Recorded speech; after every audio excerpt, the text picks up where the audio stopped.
Oh, basically nice. Hey. Hey. Could hear myself. Well, more than normal anyway. What's up, everybody? Welcome. Happy Monday. Hello? What's that? Yeah. Thank you so much. Thanks for screaming at me first thing in the morning. Let's see. What are we doing? I don't like that my bots are getting into the chat. They should not be because they're doubling up messages.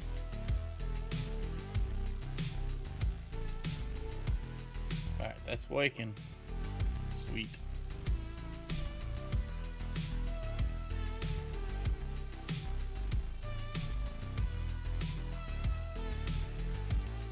Alright, that's working too. Sweet.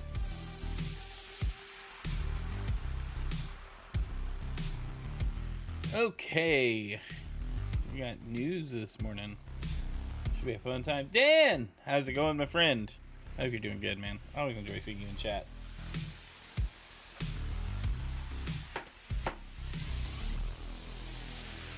We may not play anything this morning. We're supposed to do game news. I am very ill prepared, but we do have some stuff to talk about with Fortnite, and Fortnite news is always impactful on the game space.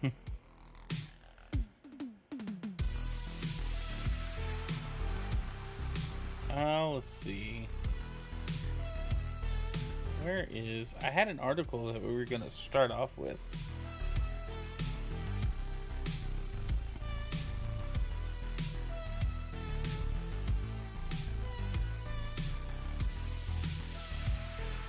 We get things started up and make sure everybody has time to join.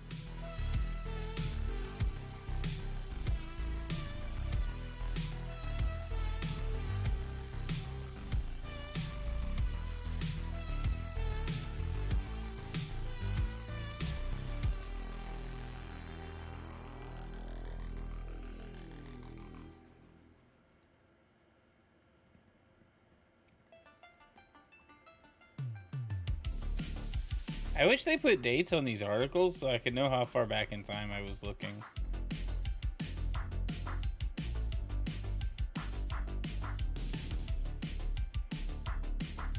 I mean, that was a lot of scrolling, so I probably went way too far back.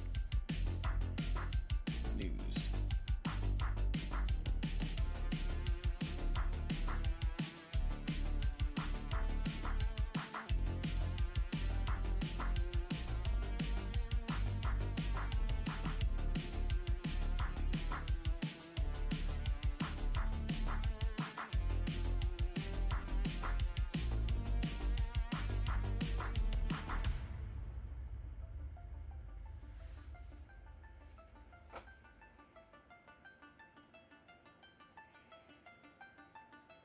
Ah, there it is. All right, cool. Found what I was looking for. We're gonna...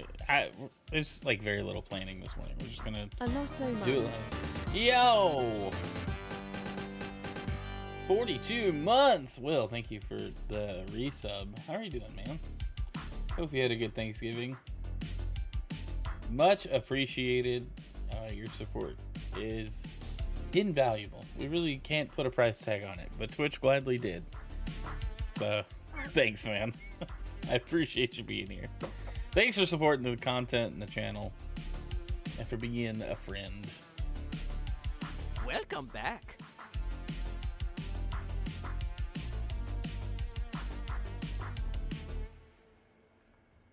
All right.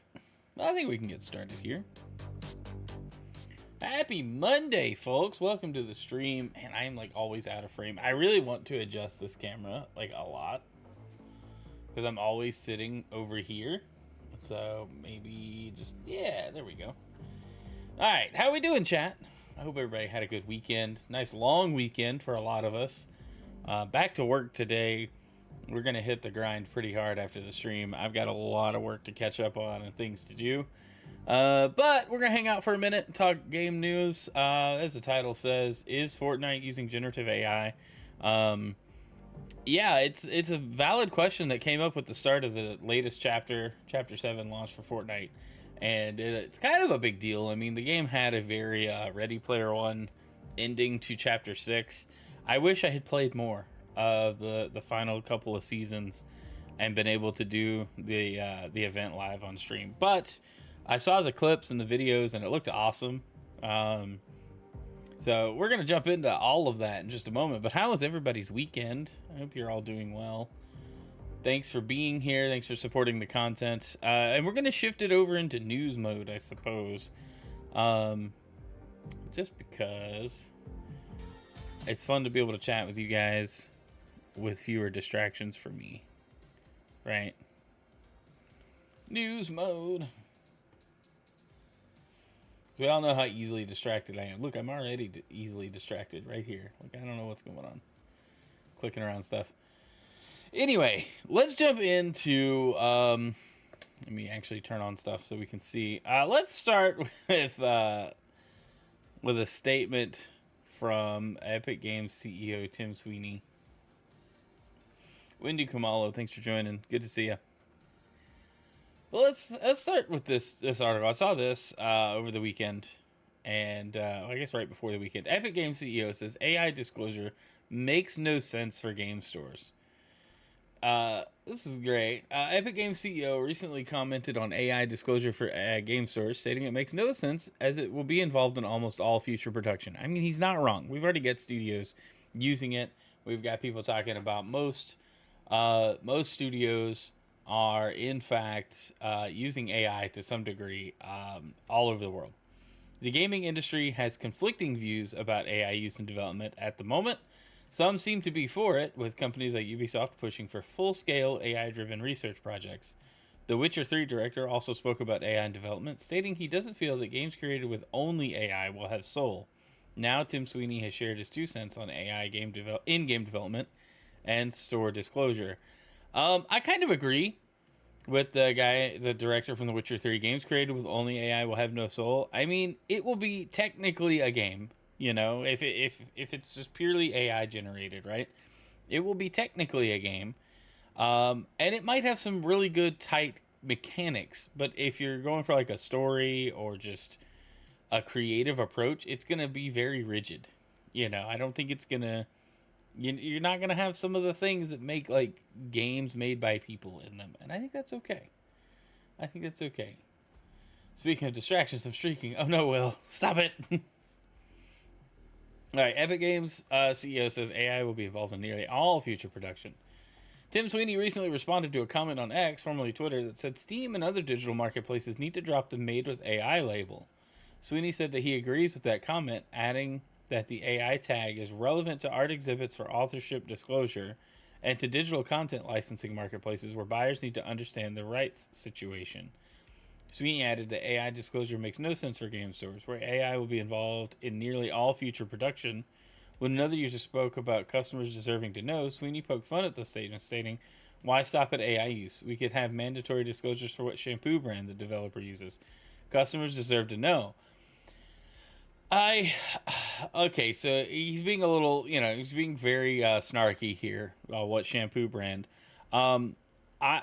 Developers aren't using shampoo to write code, right? Like, just like, I guess there's an argument to be made. Like, we don't know what IDEs and what software developers are using. Why necessarily should a developer have to disclose what AI it's using? Yeah, facetious was the word I was looking for. Thank you, Base Guru. It's exactly what I was looking for. But to like kind of on the other side of it though, we don't necessarily need to know what tools developers are using at at the code level, but we should know at least that a percentage maybe of code was generative, and maybe just how much of the code or how much of the art was generated through some sort of AI platform or prompt or something. And I think the reason a lot of us want to know those things is because we have a legitimate concern that AI kind of slop as it's popular to say, AI slop is going to be. It's already taken over social media. There's my feeds on several apps now are a lot of AI like generated footage of situations that could never be real. Some of it's funny. Some people like sending me these things. I'm not into the like AI like generative AI comedy sketches because it's weird, but like it feels lifeless. Like you look at how the people are interacting in these videos and you can tell like those aren't real people, you know? Um it's just something about it. Like it's hard to put. Now, it's on the like edge of the uncanny valley, you know, close to real, believable, right? Like it's scary close to being out of the uncanny valley. But you can still tell, and then you know I would just like to know, like if I'm watching it's just like if I'm watching a movie or maybe I'm reading a book, I'd like to know if parts of it were driven by AI writing or special effects or something to that effect, right? Where a person would traditionally have done that job. And maybe this is the same argument that people tried to make when CG graphics first entered the movie scene, right?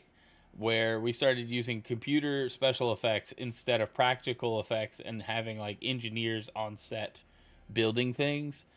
Maybe this is like video games CG moment, right? I don't know. I don't think we I don't think we necessarily like it shouldn't be required maybe, but I would like to know just personally. And I'm not the only one that feels that way. I'm not going to tell a company what they should or shouldn't do. I'm just saying if we could get like a percentage or maybe like a I don't know, just some kind of thing that tells us how much AI was leveraged in the development, right? Because like I don't know, I feel weird about it. I would probably not play a game if I knew it was like 100% like prompt driven. I might try it, you know, but I don't think I would pay money for something that people really didn't work on, you know. And that's not to say like prompt engineering isn't important. I'm using AI for work, but I'm using it in a way that I'm still doing a lot of the legwork and a lot of the implementation side. I'm not generating pages of code and going, "Oh, look at all the hard work I'm doing." Like that's not what's going on. You know, so I as a user of it, I will disclose and I talk to my team like, "Hey, this tool is helping me get things done faster. Thank you for approving it." You know, that kind of thing.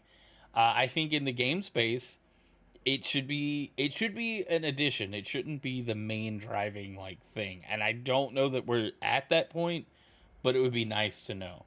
And that leads to like the headline where I think it's this one. Fortnite fans start hunting for AI slop after spotting alleged AI generated artwork. Now, this is alleged. Epic has yet to officially confirm whether any of the game's art was generated by AI. So, a group of Fortnite players have started looking for examples of potential AI generated artwork in the game. Was kind of where like I got the headline for today. It says on the game's Reddit page, of Fortnite's Reddit page, there's an image posted, piece of artwork found on a wall in game's latest Chapter 7 map, asking, is this Chapter 7 art AI generated? So I guess we could look, because it does kind of have that feel to it. I don't think so. I don't. My first thought is not, but maybe parts, maybe like the base image, but like the graphics and stuff, not so much. I don't think so. Just for my first hunch, I think most people concerns over AI are over AI art. It would be misleading to have just a general used AI tag because there's multiple ways it could have been used, like just for research. No, see, like that's what I agree with. I think if a game, specifically with gaming, right? If you're using AI to generate your code, your artwork, maybe voice acting, maybe even the script. Like if it's the whole pipeline of things, you're using generative AI as the like core thing that you're doing, or that's doing most of the work. That needs to be disclosed over, hey, I'm using Claude to help me write test cases, or I'm using Claude to help me write code to do this task faster. Because that's been my favorite part about using AI for coding is, hey, do the boilerplate stuff for me. Get it out of the way. Hey, I just need like a basic thing here. I don't need this. I don't need you to write the whole implementation for me. I just need to do the boilerplate stuff, and then I will do it. I will handle the rest. I will play with it from there. So yeah, my first hunch on this poster is no, it's not AI generated, but I kind of feel how you could get there. This dude looks like he has an uneven number of toes, right? AI struggles with fingers and toes for some reason. What was that? 1, 2, 3, 4, and then 1, 2, 3, 4. No, it just looks weird. He's still got 4, right? That's 4. This looks like 2. I don't know. I don't know how to count. It looks weird. But anyway, let's read the article. Let's see what else they got to say. One user suggested a piece of manga-styled Marty McFly graffiti art, which is unlockable in the game's battle pass as AI, despite there being no immediate telltale signs other than the claim it looks eerily similar to a Studio Ghibli-style flyer that went viral a few months ago. I want every asset I received through the pass to be human-created, regardless if it's a throwaway reward, the user wrote. Shame on the higher-ups that didn't want to commission an artist for something that would have been amazing for their portfolio. Absolutely disgusting. I don't know. Go clutch your pearls somewhere else. Typed on an iPhone, kind of thing. Yes, people should be used, if you need art. But I think using AI generated art as a launch pad or a stepping stone, or I don't know, just not don't get upset that something's purely AI generated. But I think it's okay to go, hey, I generated a background because I suck at backgrounds and I needed a quick turnaround, and nobody can see it anyway because I did all the foretext, the foreground elements or whatever. That. I still did work, right?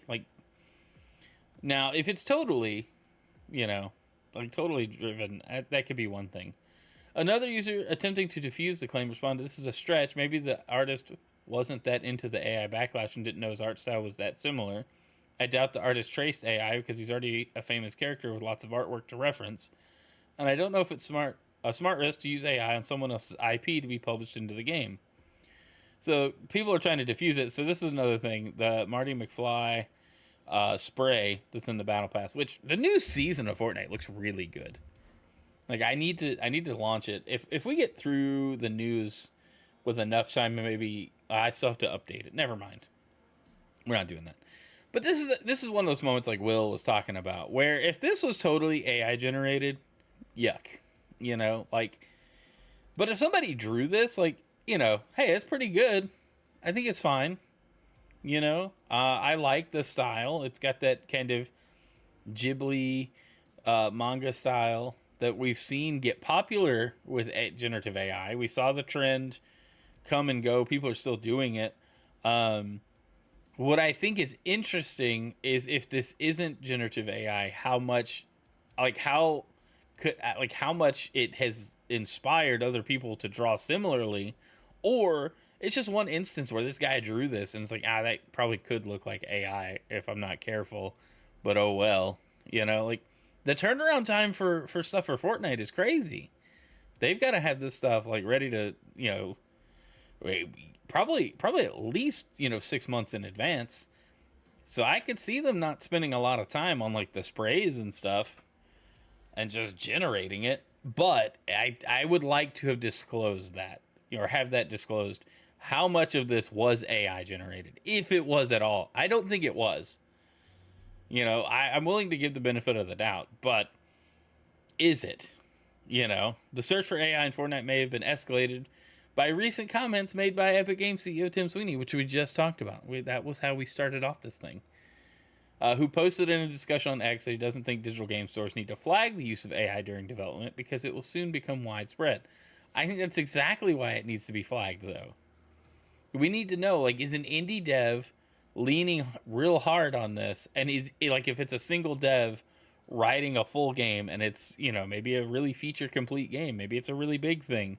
The AI tag will be helpful because then you'll know, hey, this is one guy building a game versus this is Activision using generative AI to build out their game, and they're charging $70, $80, $100 for Call of Duty every year, but they're using AI to generate all this stuff. Like that's not really worth. Like I don't think they did any work there if that's the case. It's just one of those things, and these are all just examples. I have no proof of anything, right? Like I'm just reading the news and speculating. Steam implemented a requirement in early 2024 that all developers should disclose the use of AI when submitting their games to the platform. Epic Games Store has no such requirement. Epic has yet to confirm that any of the artwork used for Fortnite Chapter 7 was generated by AI.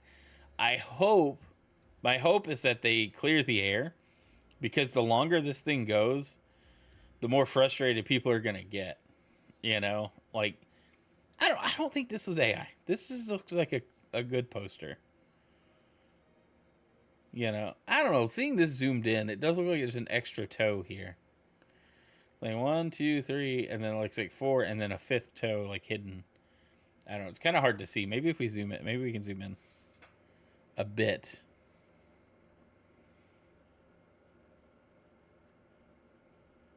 Yeah, I can see how you get there. Like that's a 5th toe. It's still kind of hard to see, but we're zoomed in, I think, as much as the browser will allow me to go. 500% enhance. We're looking at feet pics this morning, chat. Like that's not what I had on the plan. Not that there was a plan.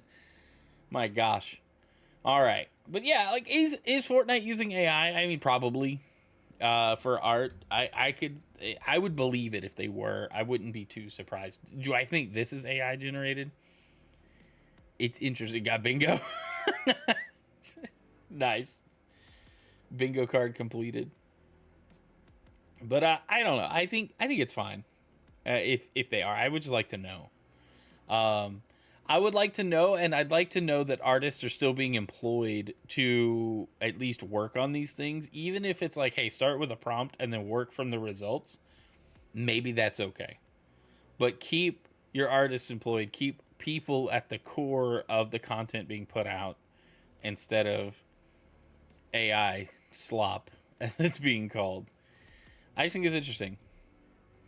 All right. Well, we have some speculation on the price of the Steam machines. I really just opened a VGC this morning and clicked a few headlines that I wanted to talk about. Steam machines could cost around $700. Build analysis estimates. Think it means $699 USD if there are no changes in the market. Linus Tech Tips did a whole video on this. I haven't watched the video. But the channel estimates that if it were to build a Steam machine with the lowest historical prices, it could cost Valve around $602 to manufacture the device. However, in today's market with inflated component prices, it could cost as much as $910 at retail pricing, or $813 with lesser brands used. That depends. I don't know.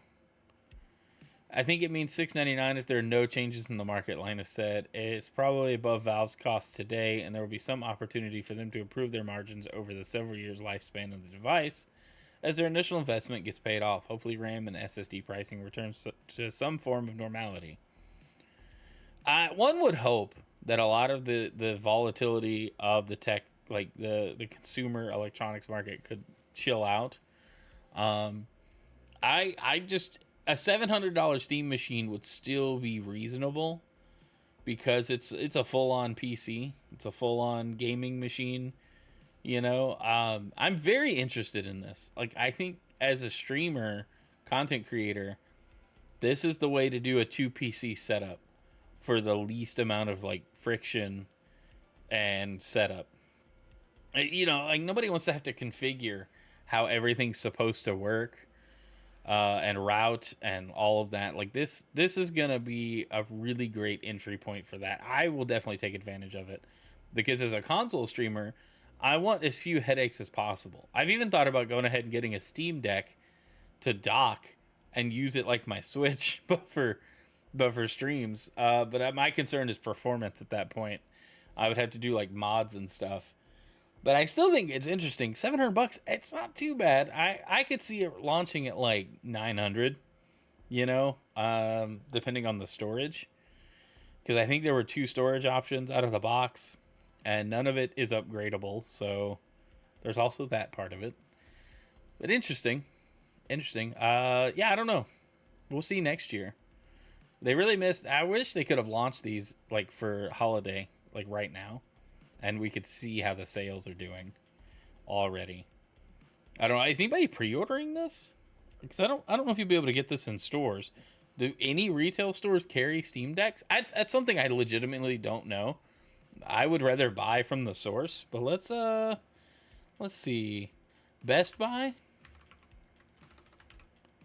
would likely carry these, right? Like they carry stuff. But maybe not. Yeah, it immediately tells me to go buy a Legion. $1,000 Nova? Yeah, probably. That's what I'm saying. It'll probably be about $900. $10? Not $10. Just looking at how all these other handhelds are priced, and it's all like similar hardware going into these things. Yeah, it makes sense. I don't know. Where can you buy? Let's see. Steam Deck retail stores. You can buy Steam Deck directly from Steam's official website, which we knew, or from authorized retailers like Amazon, Best Buy, and Walmart. All right. I was looking on Best Buy. Are they sold out? Just go on Steam Deck and click shopping. See, I don't see it on Amazon. I looked on Amazon before. I'm just getting accessories. Steam Deck on Best Buy gave us not Steam Deck, a bunch of Windows handhelds. And then the Lenovo Legion Go S, which is running SteamOS, which I guess is close. And then Walmart has Steam Deck. Interesting. Walmart is the only one like super accurate. How's it going, Ukulele? Good to see you this morning. But I've just been kind of tracking, used prices, because that's what I would go for. I don't know. Interesting. But yeah, if the Steam machine is like $700, not a big deal. If it's more than that, it's probably going to be a harder sell. I don't know if I would drop $1,000 on a Steam machine, but $700 would be a thing for sure. Let's talk about this. Nintendo is acquiring Bandai Namco's Singapore studio. Will rename it Nintendo Studios Singapore. The studio has previously contributed to such Nintendo series as Splatoon. So this is big because we saw Nintendo open up Nintendo Studios Singapore earlier this year, and then turns out their plan was to just buy out Bandai Namco Singapore and make it Nintendo, which is super cool. Showed up for Amazon. All right, that's cool. That's cool. So I could walk into like a store and pick one up, maybe. I don't know. All right, Bandai Namco Studios Singapore was established in 2013 and has worked with Nintendo in the past, including contributing to the development of the Splatoon series. Now, Nintendo has announced that, subject to approval, it plans to acquire 80% of the studio shares on April 1st, 2026, with the remaining shares to be acquired after a certain period. Nintendo says the studio will become a subsidiary of Nintendo and will be renamed Nintendo Studios Singapore, but will otherwise continue its development operations. According to Nintendo, the studio has strong expertise in creating in-game art assets, which implies it will mainly continue to be a support studio once Nintendo acquires it. There's probably some cheaper in the contracting or some... Nintendo wouldn't do this as like a nice guy gesture. There was some financial incentive for them to take it over, right? This acquisition will only have only a minor effect on Nintendo's results for this fiscal year. Another Nintendo-owned subsidiary caused a stir last month when Nintendo released a pair of videos which turned out to be a Pikmin animated short. These videos were the work of Nintendo Pictures, which used to be known as Dynamo Pictures until Nintendo acquired it in 2022 and renamed it to focus on development of visual content utilizing Nintendo IP. Other than a pre-acquisition commitment to work on Death Stranding 2, Nintendo Pictures has only worked on Nintendo games since the 2022 takeover, including Tears of the Kingdom, Pikmin 4, Super Mario Bros. Wonder, Mario RPG, and Another Code Recollection. Other Nintendo-owned subsidiaries include 1UP Studio, formerly Brownie Brown, helped with the design on Super Mario 3D World and Super Mario Odyssey, Monolith Soft, Xenoblade, Next Level Games, who did Luigi's Mansion 3, Nintendo Cube, Mario Party, and Retro Studios, which they were already. Retro Studios is like the oldest one on this list, right? Monolith Soft maybe is like right after it. I don't remember 1UP Studio like at all. Thought Splatoon was developed internally by the same team that works on Animal Crossing. It makes sense they had another company help. Yeah, Nintendo's really like got a good partnership with Bandai Namco. In a lot of support roles, additional art assets and that kind of thing, which is really awesome. I think that's super cool. But yeah, interesting that they're just taking over the Singapore studio. I think there's a financial incentive for them to have everybody under the Nintendo umbrella, and it's the smart thing to do, right? Like, there's not like I don't think there's a nice guy move here. I just think there's something in the pipeline that they're able to streamline by owning the Singapore studio, and I guess we'll see. Maybe they get something faster. Maybe just having more direct control over how the employees work will benefit them. I don't know. I don't know. Pure guesswork here. But interesting nonetheless. Speaking of Nintendo, 4 more games have been added to the Switch Classics library. This was kind of cool. Last week we saw Battletoads, Ninja Gaiden 2, The Dark Sword of Chaos, and then the Game Boy, that's on the NES, and then the Game Boy got Bionic Commando and Kid Icarus of Myths and Monsters, which I believe is the sequel to Kid Icarus. And then we didn't get another game until the 3DS, which I wish Kid Icarus Uprising, was it Uprising? Is that the name of it? Anyway, I wish it would get ported to the Switch, because it was a fantastic game and deserves a second chance and a second audience, because the 3DS is great, but no longer a thing. As well as the 4 new game editions, the NES and Game Boy apps have received updates, renaming them from Nintendo Switch Online to Nintendo Classics, which is cool.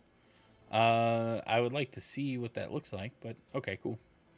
So Nintendo Classics NES and Nintendo Classics Game Boy, that's actually really great, because going Super Nintendo for Nintendo Switch Online is a lot of words, whereas if it's Nintendo Classics NES or Nintendo Classics SNES, like, that's much better, and it's a better name, kind of like how Virtual Console was a great name that they totally dropped and definitely need to revisit at some point. I'm just saying, like, bring back Virtual Console. All right, like I said, this is a very poorly planned episode today, but I'm struggling to find time to like sit down and prepare, so I figure we could just kind of scroll through some stuff. Upcoming Nintendo Switch 2 games and accessories for December and January. Let's see. We've got Assassin's Creed Shadows 2 launching pretty soon. Does it have a date? Yeah, Tuesday. We've got Metroid Prime 4 literally this week, December 4th, which is crazy. I did not plan for that to be out. I also still need to pick up Kirby Air Riders. I'm super behind on all my games, but it's fine. I'm still working on Pokemon Legends ZA, so maybe once I finish that, I need to do like a finish this game stream and work on ZA. Octopath Traveler 0. I'd love to play the Octopath games. I really would. Octopath 0 looks awesome. The others also look awesome. Terminator 2D, No Fate on December 12th. Yeah, okay. And then Animal Crossing New Horizons Switch 2 Edition, January 15th. I will be revisiting the game January 15th.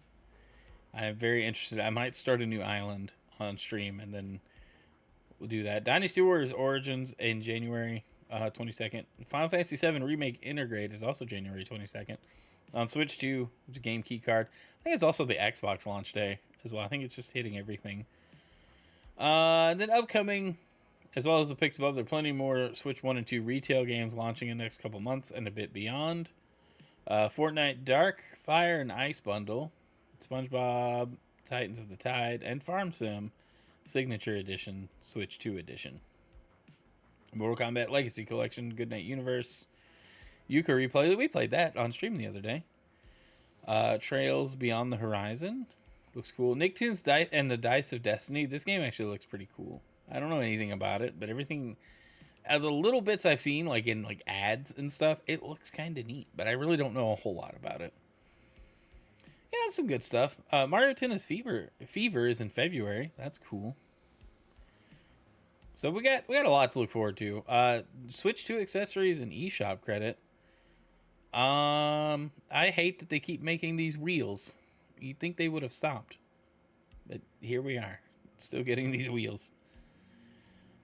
Anyhow. Alright, that's cool. Let's see. What else did we have in the list of things? Insider Gaming had some cool stuff.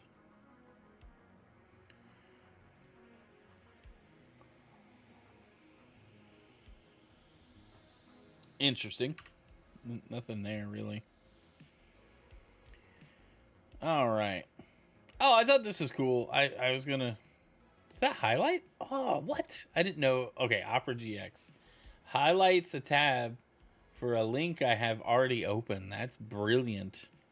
It's very subtle, but Opera GX, shout out. That's cool. That's a cool feature. I don't know if Chrome already does that. I don't know if that's already a Chromium thing. I've literally never noticed. That's awesome. But Fortnite getting a gulag mechanic similar to Warzone. That's kind of neat. 1v1 me in the gulag. Let's see. It takes inspiration from Call of Duty Warzone. Is it Chapter 7? It's coming soon. Called Restarter Island. Includes rock, paper, scissors. Classic rules best of 3. Shockwave grenades granted over time. Used to knock opponents off their platforms. Interesting. That'll be fun. I really need to check out the new season. It's got a ton of stuff in it. Self-res, a drivable reboot van, like all of the new map looks cool. Let's see. Witcher 4 won't be appearing at the Game Awards. Womp womp. Let's see. Cyberpunk sold 35 million copies, hitting the milestone faster than The Witcher 3 did. Well, yeah, because it's, more recent. Let's see. 4 more games have been added. Yeah, we talked about that one already. Oh, Embracer has sold 2 more companies from its acquisition spree, as Remnant and Neverwinter firms are offloaded. Art Games Cryptic Studios have been sold by Embracer. Yikes. Embracer bought all these studios and then went, oh, wait, we don't know how to manage this. Hyrule Warriors Age of Imprisonment is getting a free update with new weapons, battle challenges, and bug fixes.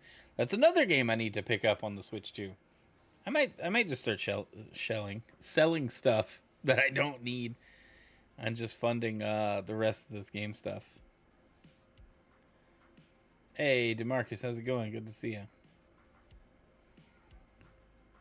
Let's see. All right. Well, there's really nothing else to talk about. Nothing I want to jump into. I mean, we can talk about the Xbox Crocs. They look kind of dumb. Long time no see. Yeah, dude, I didn't stream at all last week, so I've been out. All right. I'm wrapping up here. I'm going to get started on work. But I appreciate you guys hanging out. I know this episode was kind of all over the place, but we did start talking about Fortnite's use of generative AI and what that might mean, and kind of my thoughts on it. I don't know. I'll recap real quick with that. I don't mind AI being used in anything. I just don't want it to be the only thing used. Voice actors are still important. Artists are still important. Software developers are still important. Like all of the pieces still play a part in the contribution. My wife and I had this conversation the other day about AI generated music and people, being upset that the number one Christian song, I guess in the United States, I don't know. I haven't looked into it. I've been going off what people have been sharing on social media. Maybe not the best plan, but I'm not into this space as much. I appreciate that Opera just restarted on its own. Oh, it crashed. Okay, no big deal. We were done with it. But anyway, the Christian AI song being like number one, I'm I'm not big on something being generated by AI charting like that. Like that's weird, and I'm not super into it. I also am concerned if like a church worship team starts using AI generated music as worship music. Just as a believer, as a Christian, worship is something that people offer to God, not AI could never do it. There's no soul in it. There's nothing in it. It's just pure data. Like that's all it is. Whereas if I don't know, I guess if it moves somebody to worship, but like the song itself can't be considered a worship song, can it? Very interesting time, but it's not a real thing. I agree. Don't like worship songs. Feel as disingenuous, misleading. No person doing worship.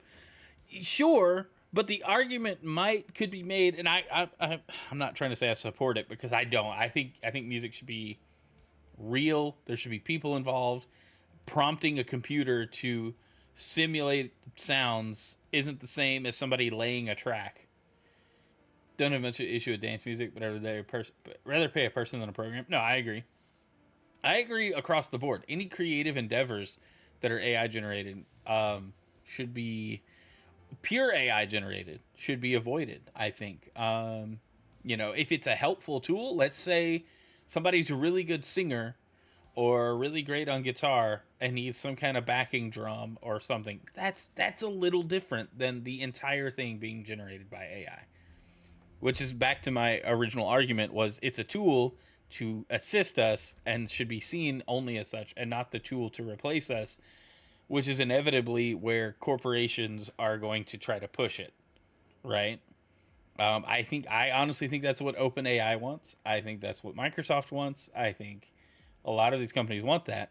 I think as believers, we have to be careful in how much we just like prompt and use because even a pastor generating a sermon from AI, I don't know that I trust that. Like that's a tough spot to be in because it's like you're supposed to be led of the Spirit, not led of the AI, and the AI can't be Spirit led. Right, and assist to help create something. Part of what makes something beautiful is the effort that goes into it. With no effort, it may be art, but it loses its beauty. Like taping a banana to a wall and calling it art. But what I find... Okay, so if I tape a banana to a wall and call it art, I still did something, right? Like, you may not find beauty in it, but I as a created being, decided to do that as a creative expression. And I think that free expression is what AI can't simulate.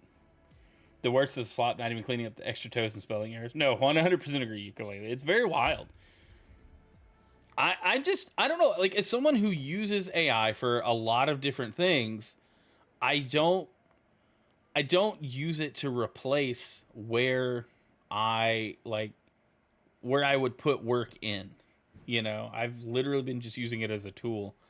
And that's where I'm saying, like, if in the believer space, it's really tough because so many people like are leaning on it to do things that it's like, hey, you probably shouldn't be doing that if you're led of the Spirit. If you are led of the Spirit to create something, create it. If you're writing a sermon or you're presenting research or you're, writing, it's really creating, it's mostly creative expression, right? But like, don't be careful is what I'm saying. Like, be careful in what you like trust and listen to and learn from if it's not like mostly human run or human managed. I don't know. Maybe people disagree. Oh, what's up, dude? Good to see you. How you doing this morning? But yeah, I'm not a big fan of the AI art being just slapped in things because it's like, oof. We've seen enough on like literally everywhere. Like I said earlier, my feeds right now are just so full of AI junk. Facebook, if anybody still scrolls Facebook, I'm old and so I still do occasionally. Work meeting starting. All right. Well, thanks for hanging out this morning. It's fun. I appreciate the discussion. But my Facebook feed is these long stories about like literally any topic. There's no one topic it is focused on for me. It just keeps giving me these long text posts with like some pictures attached. But the text, there's just no, like, some of it you start reading, it's like, this isn't true. There's no way this is a true story at all. And yet, it's like, this is happening. Like, this is being generated. It's getting thousands of views and engagement, and somebody's making like money off of this slop, literal slop. It's a lie. It's junk. It's trash. I like AI done in R creators where they use people's voices and use AI to generate other audio needed. People still get paid, and it says what they want. I love that. I actually like the actors knew up front going in that they were training AI. They recorded voice lines that are used in the game. They built the profile. I would hope they get some kind of residual. Hey, if we generate any new lines, you still get some of the credit. You know, everything we generate, you're a part of the process in some kind of way. But I think that's brilliant because then, it kind of sounds morbid, but if somebody has agreed to their voice being profiled for that, then, you know, if something happens or they quit acting for some reason, maybe their voice can still be used and they don't have to find a replacement actor. So kind of the feel and authenticity can still be there. You know, some people might not like that. I think that's okay. A real person was involved in that process. And they were very aware of the process. Oh, sorry. I could feel it coming on. But on cover this, I'll talk about Ultimate Beauty on stream. Doesn't have opinions. Let's start out here. It's censoring something. Let me jump on my Twitch dashboard and see. Why is it censoring out God? All right. Social stream needs to chill out on what it's censoring. God doesn't have opinions. He has standards. So if God finds some things more beautiful than others, that is ultimate beauty. And in looking how the temple construction is described, skill and beauty go hand in hand. Right. Yes, I agree. I think it's important to realize that being specific and intentional has a place, and just going to like ChatGPT and going, hey, draw me a picture of a landscape, you know, as opposed to commissioning someone to draw you a picture or paint a picture of a landscape. Those are two totally different things. One can look and appear authentic. The other one has heart and soul put into it. Somebody thought about it. Somebody created. Even if it's like, I don't know, something easy for somebody to paint, they still have to put effort into it, right? Like that's where I like to make that distinction, because like it all has to, you know, it all has to originate from somewhere. And AI being trained on existing works means it's not creating something entirely new, and it's all inspired by, but it can't create without intensive prompting and existing things that it knows about, right? It can't, you know, it can't come up with what it thinks a beautiful scene is. It just goes, this is what a scene is, and this is what you asked for in your scene, you know? And so, I don't know. I understand people getting upset by it, and I do not. I don't know that I would never watch a movie that was done totally by AI. I would at least try it. I probably wouldn't enjoy it, just knowing it, right? And that's kind of where I think I'm gonna leave it there today. But that's where I'm gonna, like, that's where my stance is. I don't want AI slop to take over. I don't want things to be totally generated and nothing original to come out of it. Same goes for just about any creative endeavor. Live streamers, VTubers, I'd say be careful what VTuber communities you join. Make sure they're a real person and not just VTuber GPT, you know, somebody having some fun, right? Like, yeah, it's really like We got to be real careful and discerning with how we handle all of our engagement everywhere, right? And the things we listen to and the things we follow. Anyway, I didn't expect this to get so real, but had a fun discussion. That was awesome.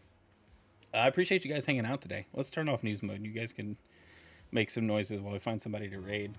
Put the chat back on stream for you. Who are we gonna send this to? I don't know. I was trying to wait till 10 so we could actually raid some people who are actually live.